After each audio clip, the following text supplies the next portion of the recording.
नमस्कार, आप देख रहे हैं न्यूज मंथन और मैं हूं आपके साथ राहुल तिवारी। मैं अभी मौजूद हूं पटना सिविल कोर्ट में। कल यहां पे ट्रांसफार्मर फटने की वजह से 2 लोगों की मौत हो गई थी।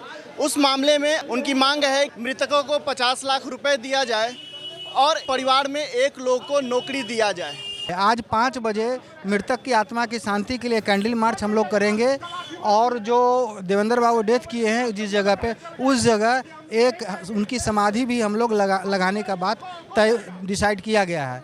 इसके अलावा उनके परिवार के सदस्य को एक सरकारी नौकरी की मांग की है, 50 लाख रुपया मुआवजा, और वकील के जो बैठने की सबसे बड़ी समस्या है उसके लिए जो आपका जुबली क्लब का जो मैदान है उसमें बैठाने के लिए हम लोगों ने सभी सदस्यों ने ये सर्वसम्मति से निर्णय लिया है। जिला जज को इसके लिए लिखे हैं।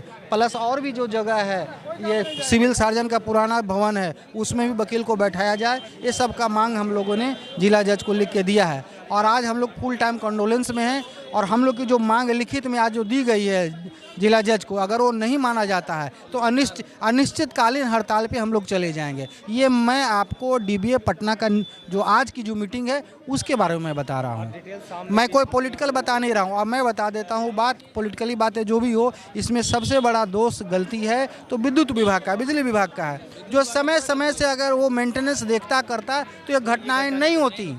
इसीलिए सबसे ज़्यादा जिम्मेवार बिजली विभाग है। और जहाँ बैठने की समस्या है तो जितना जगह है उतना ही में आप बैठ पाएंगे ना। यहाँ समस्या ये भी है कि आप देखेंगे कि उधर बांस के फट्टी बना के बड़ा सा चेंबर जैसा बना लिया गया है। आपको अभी वो समय नहीं कि आप चेंबर जैसा जगह बना के एक्यूपाइड कर लीजिएगा। अगर वहाँ आग लग जाएगी, झोपड़ी बना लिया घास फूस का, तो भागदड़ हो जाएगा, कितने लोग जल के मर जाएंगे। तो हम वकील हैं, हम लोग को भी सोचना है। अपनी जान माल की सुरक्षा हमें अपने खुद भी करनी चाहिए। सब कुछ एसोसिएशन पे नहीं छोड़ना चाहिए। फिर भी एसोसिएशन काम कर रही है। हमारे एसोसिएशन के सारे पदाधिकारी देखिए वहाँ सफाई करवा रहे हैं, वहाँ बांध दिए हैं, वहाँ शाम में कैंडल जलाया जाएगा उनकी आत्मा की शांति के लिए। और उनका एक स्टैचू भी हम लोग लगाने के लिए, समाधि स्थल बनाने के लिए भी हम लोगों ने निर्णय लिया है। लेकिन एक कमी हम लोगों ने अब महसूस किया, जब घटना होती है तो हम लोग को समझदारी भी आती है। एम्बुलेंस की कमी है। एम्बुलेंस का होना चाहिए था व्यवस्था। हम लोगों ने मांग किया है कि एक एम्बुलेंस की व्यवस्था सिविल कोर्ट पटना में हो। आपको मैं बता दूं कि जो ट्रांसफार्मर इंस्टेंटली चेंज हो गया, फटने के बाद इंस्टेंटली चेंज हो गया, तो क्या विद्युत विभाग ऐसी हादसा होने का इंतजार कर रही थी? बिल्कुल ऐसे विद्युत विभाग पे तो एफआईआर होना चाहिए। और देखिए, पूरी लापरवाही जो है बिजली विभाग का है, पूरी लापरवाही बिजली विभाग का। अगर लापरवाही नहीं होता तो ये घटना नहीं घटता। ऐसी घटना घटने के बाद भी और इस तरह का व्यवस्था है, ठीक है, जो कि शायद प्रशासन और ये सारे लोग तेल डाल करके सोए हुए हैं। देखिए, जो भी है स्थिति बहुत ही दुर्भाग्यपूर्ण और बहुत ही डराने वाली है। जो कल घटनाएं हुई है वो अगर आप मान के देखें तो ये जीवन में जो अभी तक मैं किया हूँ, मैं एक स्टूडेंट यूनियन का लीडर भी रहा हूँ, बहुत सारी मैंने घटनाएं देखी है। लड़ाई झगड़े मारपीट ये नॉर्मल चलते रहता है कि कभी कोई अचूक हो जाती है।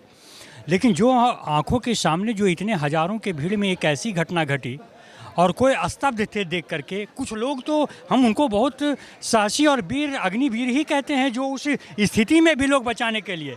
बहुत सारे ऐसे मित्र हैं जो दिन रात लगे हुए थे। कोई पानी दे रहे हैं, कोई टेबल हटा रहे हैं। और जिस तरीके से जितना डर लग रहा था कि उस स्थिति में तो वो आदमी तो अग्निवीर ही बन के आया होगा तो उसको बचाने के लिए।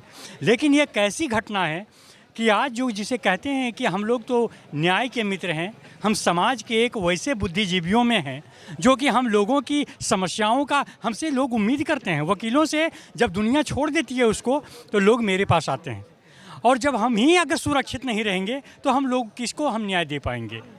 और ये तो मेरे आंखों के सामने और लोगों के, हज़ारों लोगों के सामने जो घटना घटी, एक काफ़ी दर्दनाक है। इसका कोई भी चीज़ से बयान नहीं किया जा सकता।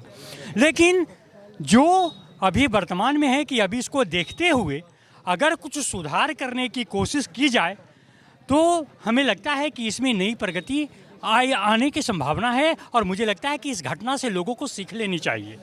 आप बहुत सारी चीज़ें देखे होंगे कि आते हैं जैसे तैसे अपना, जिस तरीके से सुरक्षा का तो सबसे बड़ा है कि सुरक्षा, अगर सबसे ज़्यादा क्या होता है दुनिया में, कुछ भी हो जाए न्याय पर आज भी लोगों को भरोसा है। और न्याय में सबसे पहले उसका आखिरी और विश्वासी मित्र वकील ही होता है।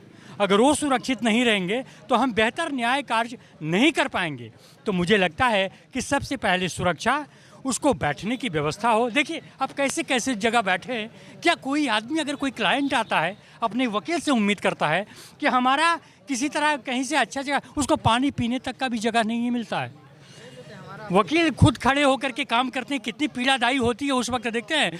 अगर हम उस मनोविकृति और मनोमानसिकता पर क्या प्रभाव पड़ता होगा जो हमसे उम्मीद लेकर आए हैं कि जो खुद ऐसे ही भटक रहे हैं वो हमें क्या न्याय देंगे। ये तो प्रभाव पड़ता है ना, मनोवैज्ञानिक अध्ययन है। और जब हम उसको अगर बेहतर अगर हम उसको हम ढाढ़स और धैर्य नहीं देंगे तब वो मेरे पास क्यों आएंगे। अच्छा, ये जो आप लोगों की जो बैठने के लिए जो बिल्डिंग थी उसे टूटे कितने टाइम हो गए?